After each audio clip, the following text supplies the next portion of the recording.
I'm Evan, 22, and I deliver pizzas in Portland, mostly working the late night shift.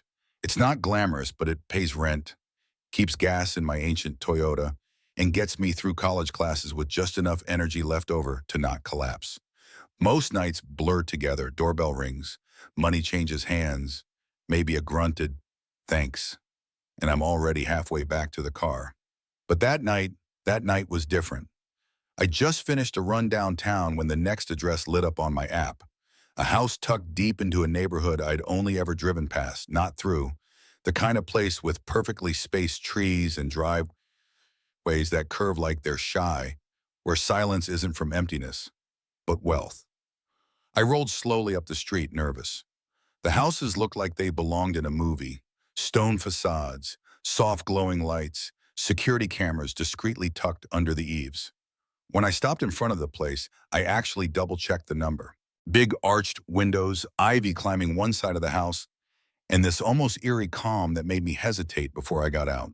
The pizza box felt suddenly too flimsy in my hands. I walked up the stone path and rang the doorbell. The door opened almost immediately, and there she was. She looked about 39, maybe 40, but time seemed to treat her gently, elegant in a way you don't expect late at night. Her hair was up, loose strands falling around her cheekbones. She wore what looked like an oversized cashmere sweater that hung off one shoulder in soft pants that somehow still looked expensive. Barefoot, confident, no makeup, or maybe just the kind that hides itself well. Her eyes were dark brown or hazel, I couldn't tell, but they fixed on me in this still, unreadable way. "You must be Evan," she said like she already knew me. I blinked. Yeah, large pepperoni with mushrooms." She gave a small smile, stepping slightly closer instead of reaching for the box. "That's me." I held out the pizza awkwardly, waiting for the usual quick exchange, but she didn't move. Instead, she tilted her head and said softly like we were already in the middle of something, "If you're brave enough, stay." For a second, I actually forgot to breathe. I thought maybe I misheard her, but no, she was serious. Not flirty, not playful, just honest. It was like her words didn't match the moment, and yet they did.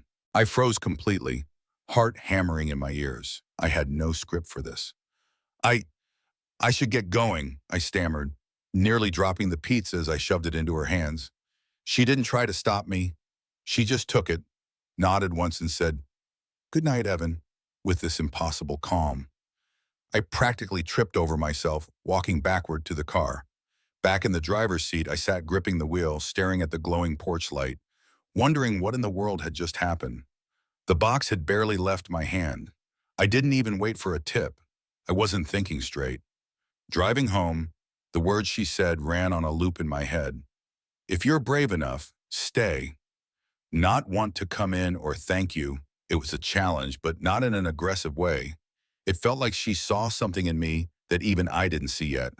Like she was offering a door I didn't know I was allowed to walk through. At home, I collapsed onto the couch, still in my delivery hoodie, shoes half kicked off, and just sat there staring at nothing. I must have replayed the encounter a dozen times. Her voice, the look in her eyes, the quiet confidence, that house. I didn't even know her name. I told myself it was nothing, that maybe she says that kind of thing to mess with people. Maybe it was just a weird moment and I'd never hear about her again. But deep down, I knew that one sentence had lodged itself in me, right under the surface, and I couldn't shake it. It wasn't just the words, it was the way she said them, like they weren't a question, but an invitation to become someone else. I lay there that night, wide awake, eyes tracing patterns in the ceiling, and all I could think was, who was she? And what would have happened if I had stayed? It had been days since the pizza delivery. I kept checking my delivery history as if her address might give me a clue I'd missed, some detail that would make sense of what she said that night. But it didn't. It was just another house in a part of town I didn't belong in. No last name, just Kathleen on the receipt. I even Googled it. Nothing. I told myself to let it go, but I didn't. Instead, every woman I passed on my route, every parked Range Rover, every lit-up porch made my chest tighten with the hope of seeing her again. And every night I went home disappointed, irritated with myself for caring. So when it happened, it didn't feel real at first. It was late morning. I had a class at noon, and I'd stopped by this small park near the river for coffee, the kind of place with kids on scooters, joggers with earbuds, and the occasional guy like me loitering with caffeine, pretending not to be stuck. I just sat down on a bench under a tree when I heard someone say, "Delivery boy." I turned and there she was, Kathleen, same quiet confidence but dressed down, joggers, a cropped sweatshirt, sunglasses perched on her head, a small dog at her side, leash slack, no makeup, hair tied in a messy knot. She looked softer somehow, less composed but more vivid, like the night at the door wasn't a one-time apparition, but a real person. And now she was in sunlight, saying my name like we were old friends. "Well, technically, I'm a delivery man," I said, standing slowly, "but I'll let that slide." She laughed, the sound low and warm. "Fair. Didn't expect to see you here." I could say the same. She glanced down at the dog. "Rita drags me here every morning. She owns me completely." Then her eyes flicked back up to mine. "You doing okay?" I nodded. "Yeah, just, still wondering if I should have stayed." She smiled at that, not smug, just knowing. "I didn't mean to rattle you," she said, sitting beside me like it was the most natural thing. "It's just, I don't meet many people I actually feel like talking to." "You knew my name," I said. "I read it off the receipt, but I also guessed you look like an Evan." We sat in silence for a moment, the wind moving the leaves above us gently. I sipped my coffee, mostly to keep my hands busy. "I'm not usually that forward," she said eventually, "but I've been rebuilding my life, got divorced last year. This house, this neighborhood, this new rhythm, I'm still figuring it out." I looked at her. It didn't feel like a come on, more like a test. She gave me this sidelong glance, amused. "Was it?" I shrugged. "Maybe, ma'am, but I failed it apparently." "You walked away. That doesn't sound like failure to me, just restraint or fear." She looked down at her hands, clasped lightly in her lap. "That too." We talked more. Nothing scripted, just easy, real conversation. I told her I was in school, still unsure what I actually wanted from life. I told her about the night I dropped off that pizza and couldn't sleep after. How I felt like something cracked open that I didn't know how to close again. "You're restless," she said. I nodded. "Yeah, I want things to matter, not just the next shift or the next test day date." "That never goes away," she said. "The hunger for something bigger, even when you're older and have all the things you thought you wanted." The honesty in her voice hit hard. It wasn't pity, it wasn't lecturing, just this quiet alignment of two people trying to figure out how to live. Rita sniffed my shoe and then curled up at Kathleen's feet. She reached into her bag, pulled out a pen, and took my wrist gently, cool fingers steady on my skin. I watched as she wrote a number in small, neat handwriting. Her phone number. "Your move," she said. Then she stood, smiled at me like we were in on a secret, and walked away, the leash going slack again as Rita trotted beside her. I sat there long after they disappeared down the path, looking at the number, feeling the warmth of her touch still on my skin. I didn't know what I was supposed to do next, but I knew I couldn't pretend it didn't happen. It felt like someone had just opened a door inside me, and now I had to decide whether to walk through it. I stared at that number on my wrist for days. It faded a little every time I washed my hands, and I refused to scrub it off. I thought about taking a photo, but that felt too much like admitting I was scared it might disappear. I kept telling myself to just call, just text something. But every time I picked up my phone, I froze. It wasn't about fear of rejection. It was something else, like once I stepped forward and I'd be crossing into a version of my life I couldn't go back from. Kathleen didn't feel like a fling or a curiosity. She felt like a shift. On the third night, I finally gave in. I sat on the edge of my bed, took a breath, and typed, "Hi, it's Evan. I think I'm brave enough now." The typing bubble appeared almost immediately, then stopped, then came back. "Took you long enough. Tomorrow, 7. I'll pick the place." She sent an address a minute later, a small Italian restaurant tucked into a quiet side street near the river. I'd never even heard of it. I stared at the screen for a full minute before typing back, "I'll be there." The next evening I showed up early. I almost didn't recognize the place. It had no glowing signs or sidewalk banners, just a heavy green door and ivy crawling across the front. Inside it was warm and dimly lit, with shelves of dusty wine bottles and flickering candles on every table.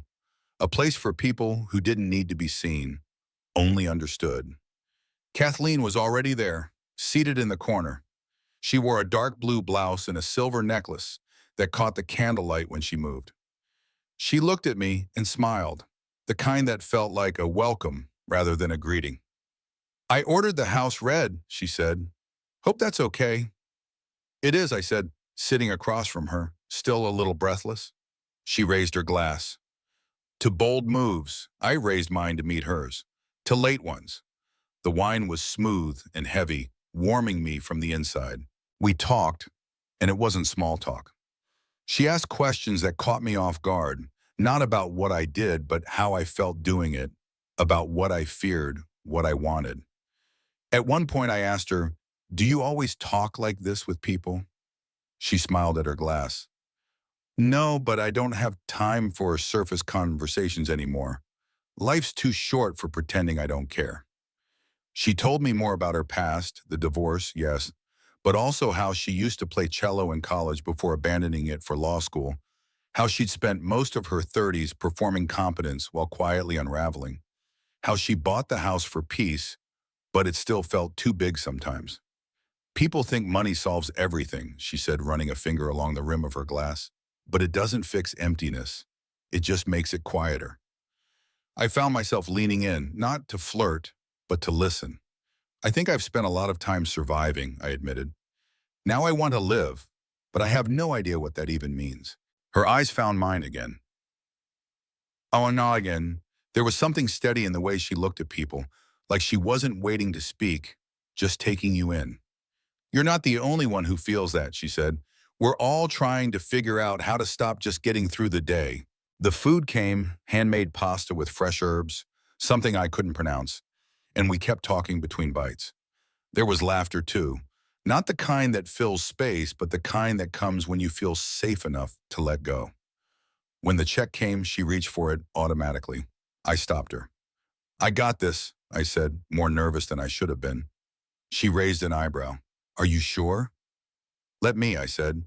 And it wasn't about money, it was about wanting to show up. She didn't fight me on it, just smiled, like she knew why it mattered to me.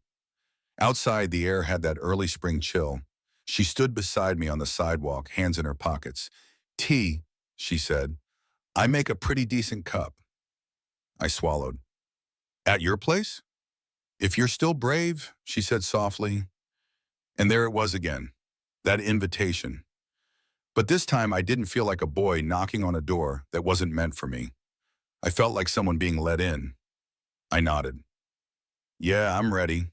We walked to her car, and I climbed in beside her. Something in me knew this wasn't a detour. It was a crossing point. Her apartment was nothing like I imagined. It was in one of those older buildings with creaky stairs and vines climbing the brick exterior, tucked away behind rows of sleek condos. She unlocked the door and pushed it open, like she wasn't trying to impress me, just letting me into her world, however it was. Warm light spilled from a standing lamp in the corner. The place smelled faintly of citrus and something herbal, maybe sage. Books lined two tall shelves on either side of the window. A record player sat idle on a low wooden console. There was music in the air, but not from speakers. It was the kind of place that remembered music. Everything felt soft, worn, lived in. No sharp edges, just calm. "Make yourself at home," she said, kicking off her shoes. "I'll put the kettle on." I stood awkwardly near the doorway for a second, unsure if I should sit or hover. Eventually, I lowered myself onto the couch. It was deep and comfortable, the kind you sink into. A gray throw blanket was draped over the back, a half-read book face down on the cushion beside me. From the kitchen, I heard the sound of water running and cupboard doors closing. Kathleen came back a minute later, two mugs in her hands, steam curling from both. Chamomile, she said, handing me one. I'm too old for caffeine at night. I took the mug. Our fingers brushed for a second, brief but unmissable. She curled up on the far side of the couch, tucking one leg under her, holding her tea in both hands. The silence between us wasn't heavy. It felt like a breeze, like the room had taken a breath with us. You live here alone? I asked gently. She nodded. Since the split, I wanted quiet. I get it. You ever get tired of it? Sometimes, but I also spent a long time living for other people. Quiet doesn't scare me the way it used to. She looked at me over her mug like she was weighing something. Do you ever admit what you want? She asked. I blinked. You mean in general? She nodded. Most people don't. They hint or wait to be asked. They say what they think is allowed. I thought about it. I think about it all the time, but saying it out loud, that's harder. She didn't speak for a long moment. Then she said it again. If you're brave enough, stay. The way she said it this time was different. Not a challenge, not even a dare. Just an offering. A door that didn't push or pull, only opened. I set my mug down on the table slowly. Her eyes didn't move from mine. I leaned in and she didn't back away. When our lips met, it wasn't rushed. It wasn't clumsy or wild. It was steady, sure, the kind of kiss where you both already know you want it. It's just about finally saying yes. Her hand came to my cheek, soft and deliberate. I didn't know how long we stayed like that. There was no clock in that room, only the pulse between us. We didn't rush. We moved slowly, like unwrapping something precious. There were no words after that, just gestures. Her fingers tracing my jaw, the way she pressed her forehead to mine before anything else happened, how she paused at every turn, checking me, making sure I was still with her. And I was, completely. When she led me to the bedroom, it wasn't about passion. It was about presence. We undressed each other, not to expose, but to understand, the way her skin felt beneath my hands, the way her breath changed when I kissed her collarbone. The quiet gasp she didn't hide, the way the silence spoke louder than anything else. There was no rush, no noise, no need to perform, just two people trying to meet in the middle of the lives they'd both been carrying. Every motion felt like a sentence we didn't have to say. Afterward, we lay tangled under the sheets, her fingers lightly tracing circles on my arm. The streetlight outside painted soft shadows on the wall. You okay? She whispered. Yeah, I said. More than okay. She kissed my shoulder and closed her eyes. I didn't sleep for a while. I just listened to the rhythm of her breathing, the occasional creak of the old radiator, and the soft whistle of wind against the windows. It felt fragile, like I was holding something I didn't want to drop. The next morning, I woke up to the smell of coffee. She was already in the kitchen, wrapped in a robe, two mugs on the counter. She slid one toward me with a smile, hair messy, eyes still a little sleepy. Morning, she said. Still brave? I nodded, my voice catching in my throat. Yeah, I said, more than ever. When I left her place that morning, I felt lighter than I'd felt in months. The streets were still damp from an early drizzle, and everything looked just a little more vivid, like the world had turned up the contrast. The coffee Kathleen handed me, still warm in my hand, and my hoodie smelled faintly like her laundry detergent. I walked to my car slowly, as if moving too fast might undo whatever had just happened. I sent her a text the moment I got home. Still thinking about last night. Thank you. Then another, a few minutes later. Hope you're having a quiet morning. Let me know when you're free. I waited. No response. I figured maybe she was busy. That made sense. She seemed like someone who kept a full life, even in the quiet. By that evening, when there was still no reply, I sent one more. Did I say something wrong? Then I stopped. I told myself not to spiral, not to overthink, but the silence. It echoed, not loud, but steady, like background noise I couldn't turn off. The next morning, I woke up and checked my phone first thing. Nothing. By the third day, I was pacing my apartment between deliveries, refreshing messages, reading old ones, replaying everything from that night. Did I miss something? Did I say too much or too little? She looked at me like she meant every second, and I wasn't imagining that. I couldn't have been. I started writing out a longer message, something honest but not too much, something that would maybe break the tension without making me sound desperate. But I kept deleting it. Instead, I did something I hadn't planned. I drove to her apartment. I don't know what I expected. Maybe to see her through the window or hear music through the door or at least feel her presence in some way. But the building looked quiet. Her windows were dark. I waited on the sidewalk for a few minutes, pretending to scroll my phone like I was just killing time. Eventually, I walked up to her door. I didn't knock. I just pulled a scrap of paper from my pocket, the back of an old receipt, and wrote, "I don't know what happened, but I'm here if you need me. You don't have to say anything. Just please don't disappear." I folded it once, slid it gently under her door, and stood there for another second. Then I walked away. Back in the car, I sat with both hands on the wheel, forehead resting against the top of it. My heart felt weirdly hollow, like something had been taken out, and I hadn't noticed until now. I didn't cry. I wasn't even sure what I felt exactly, but it settled into my chest and stayed there. The next day, I didn't text, or the next. And when I finally looked at her contact again, the number she wrote on my wrist was still saved in my phone, but now it felt like a ghost. A quiet part of me kept hoping, but a louder part of me began to hurt. I told one of my coworkers almost offhand, and he laughed. "Dude, she ghosted you," he said. "Welcome to adulthood." I smiled like it didn't bother me, but it did. It wasn't just the silence. It was that something had happened, and then just like that, it hadn't. I started pulling double shifts, volunteered for late-night deliveries again, let the routine swallow me whole. But every time I passed that park or saw a woman with a small dog or heard a cello in the background of a song, something tugged at me. I could still feel her hand on my cheek. The way she said my name, like she was letting it land somewhere inside her, it didn't feel like a mistake. It felt like something real. And real things aren't supposed to vanish like smoke. One night, maybe a week later, I stood outside her building again.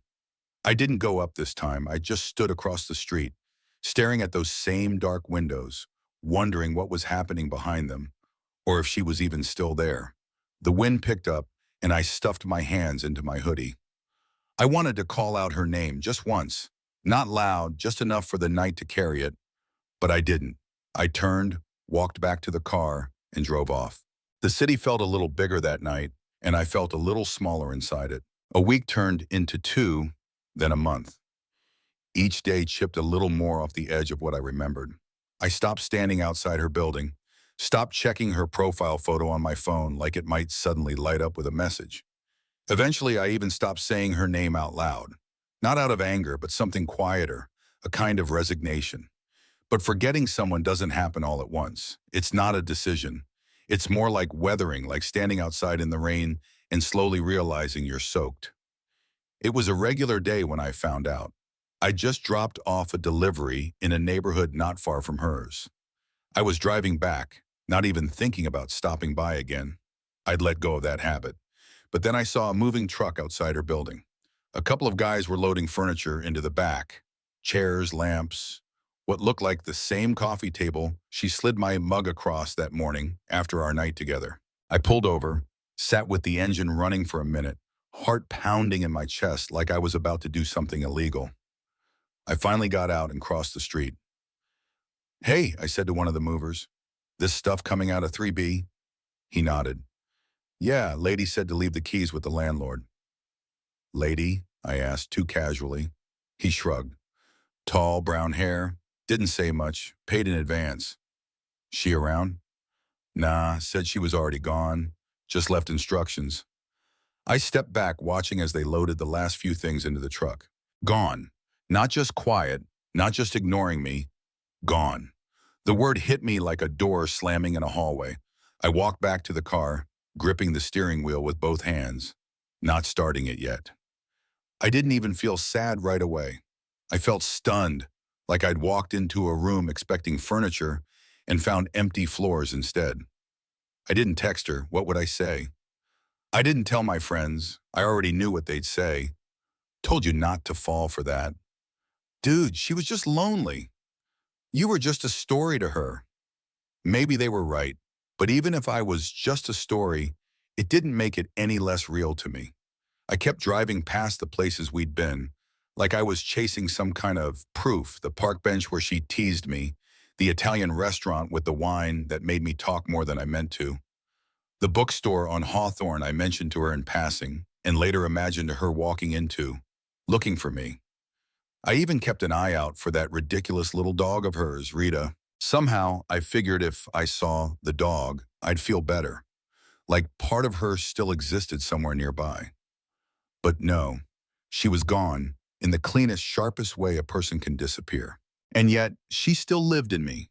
It was in how I looked at the tea I wall now, in how I lingered in moments I used to rush through, in the way I sometimes checked my phone. Not hoping anymore, but still checking. One night, I pulled out the hoodie I wore the last morning I saw her. The smell was long gone, but I held it anyway. Not for comfort, just for memory. The note I left under her door, I never got it back. Not even torn in half, not even scribbled on. Just silence, as if it had been swallowed. I started dreaming about her, not in vivid scenes, but in fragments. A glimpse of her eyes, the sound of her laugh, the exact weight of her head resting on my shoulder. I'd wake up feeling like I'd been somewhere important, but couldn't explain why. My friends kept joking about me being ghosted, but what happened with Kathleen didn't feel like a game or a flirty retreat. It felt like a chapter I wasn't allowed to finish. Maybe I should have known. Maybe the age gap mattered more than I let on. Maybe she only needed someone to remind her she still could feel something. And once she did, that was enough. But still, that night, our night, it was real. It was the kind of real you don't get often, the kind that stays even when the person doesn't. Sometimes before bed, I'd find myself whispering one word, please, like maybe the air would carry it to wherever she went. It never answered back. Grief doesn't always come in waves. Sometimes it drips quietly, predictably, like a faucet you never quite fix. That's how it started for me, not as a flood, but as a slow leak. Every morning, I woke up expecting it to feel different, and every morning, it didn't. Kathleen was gone, and nothing around me changed to match the weight of that. So I stopped waiting for it to change. I started changing instead. I picked up more shifts, signed up for early classes I used to avoid, told myself the more tired I stayed, the less space I'd have for whatever was hollowing me out. It worked in a way. I became efficient, reliable, quiet. Routine became my shield. Wake up, coffee, school, deliveries, sleep, repeat. I didn't delete her number. I didn't block it either. It just sat there in my contacts, like an old photograph I wasn't ready to throw away.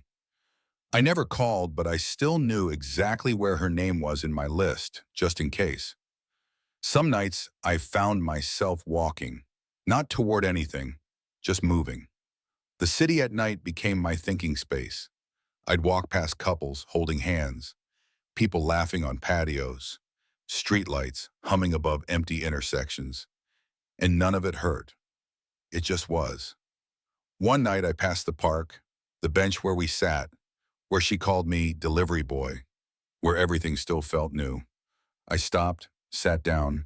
The air was colder than I remembered, and the trees above had started to go bare. The seasons were shifting, even if I hadn't noticed it from inside my routine. I reached into my pocket and pulled out a napkin from the cafe nearby. Wrote something with the pen I kept clipped to my backpack. Be brave anyway. I folded it and slid it between the slats of the bench. Not for her, for me. It didn't fix anything, but it felt like claiming something again. From that point on, I let myself create new habits. Quiet ones, not distractions. Just gentle anchors. Every Thursday, I started going to that same cafe. Always chamomile tea, no music, just me and a notebook. Sometimes I wrote, sometimes I just stared out the window. But it became a space where I didn't need to be okay. Just honest. I stopped looking for closure. I started learning how to live with absence. That was the harder part. Not the sadness, but the silence, the unanswered questions, the way people vanish from your life without warning, like a radio cutting to static mid-song. Some nights, I still imagine seeing her again, not dramatically, just maybe at the market or turning a corner downtown. I wonder what I'd say, or if I'd say anything at all. Maybe we'd lock eyes for a second, and that would be enough. A silent nod, proof we both lived it. But I don't chase the thought, I let it pass. My friends noticed the change eventually, not all at once, just in small ways. "You're quieter lately," one of them said during a group hangout. "I guess," I replied, "just thinking more." They didn't ask what about, and I didn't offer, because what happened with Kathleen didn't belong in loud conversations. It lived in the soft spaces between songs, in the bottom of teacups, on walks where nothing really happened. I never tried to explain it, not because I was ashamed, but because it wasn't theirs to carry. It was mine. I didn't fall in love with her the way you fall into a crush. I felt like stepping across a threshold, fully aware, a little scared but never blind. And when she disappeared, she didn't just leave the room, she left something behind, a kind of lens I couldn't take off, one that made me see the world a little slower, a little more sharply, a little more aware of the things people never say out loud. Maybe that was the gift. Maybe healing isn't about forgetting.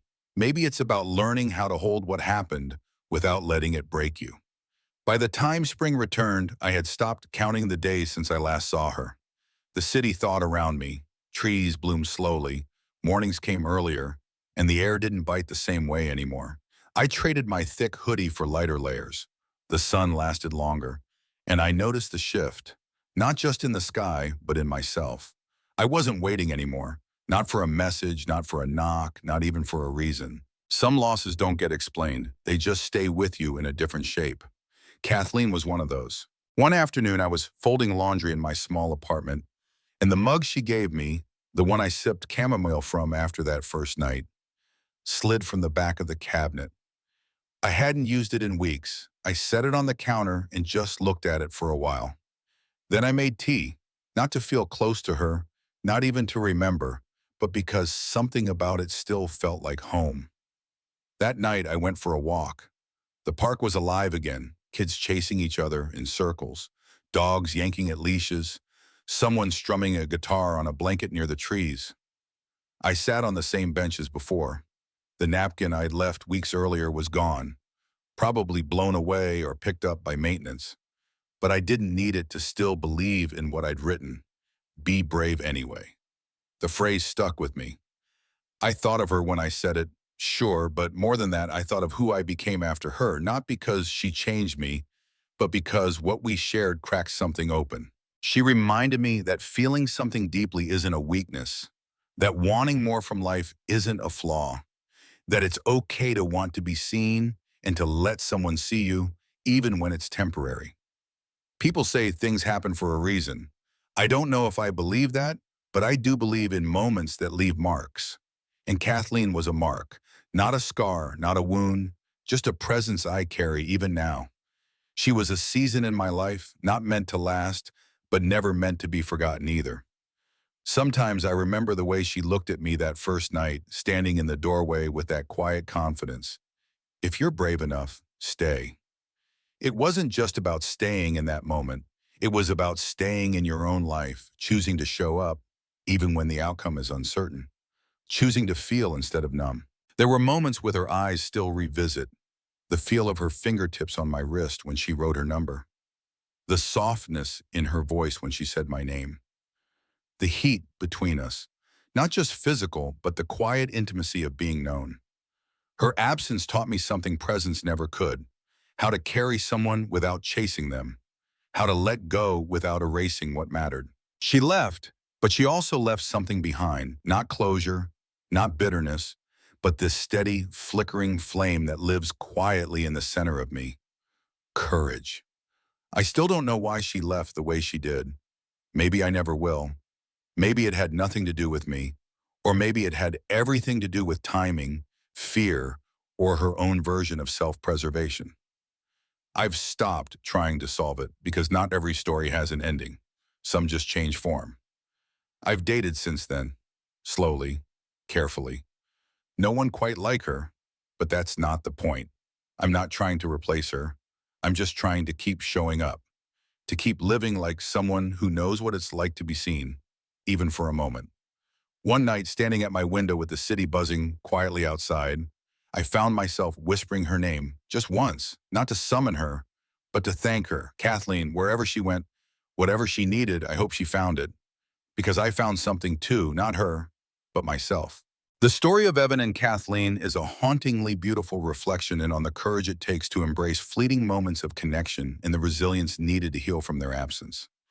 Evan, a 22-year-old pizza delivery driver, is drawn into Kathleen's world, a poised woman in her late 30s whose quiet invitation, "If you're brave enough, stay," sparks a night of profound intimacy. Their shared vulnerability, from candlelit dinners to whispered confessions, reveals a truth. Life's deepest connections often arise unexpectedly, demanding we risk our hearts despite uncertainty. Kathleen's sudden departure, leaving only silence in a moving truck, teaches Evan and us that love's value isn't diminished by its brevity. Her absence forces him to confront the pain of unanswered questions, yet it also ignites a spark of self-discovery. Evan learns to carry the mark of their connection not as a wound, but as a reminder to live bravely, to seek meaning beyond routine, and to honor the moments that make us feel truly seen. This story resonates with anyone who's felt the ache of a love that fades without explanation, urging us to embrace vulnerability and find strength in letting go. It's a call to live fully in the present, to cherish the people who awaken us, and to keep moving forward, even when the path feels uncertain. If Evan and Kathleen's story stirred your heart, share your thoughts in the comments. Have you ever experienced a fleeting connection that changed you? Hit the like button if their journey moved you, and subscribe for more stories that capture the raw beauty of human experience. Join our community to keep these narratives alive. Let's celebrate the courage to love and live boldly together.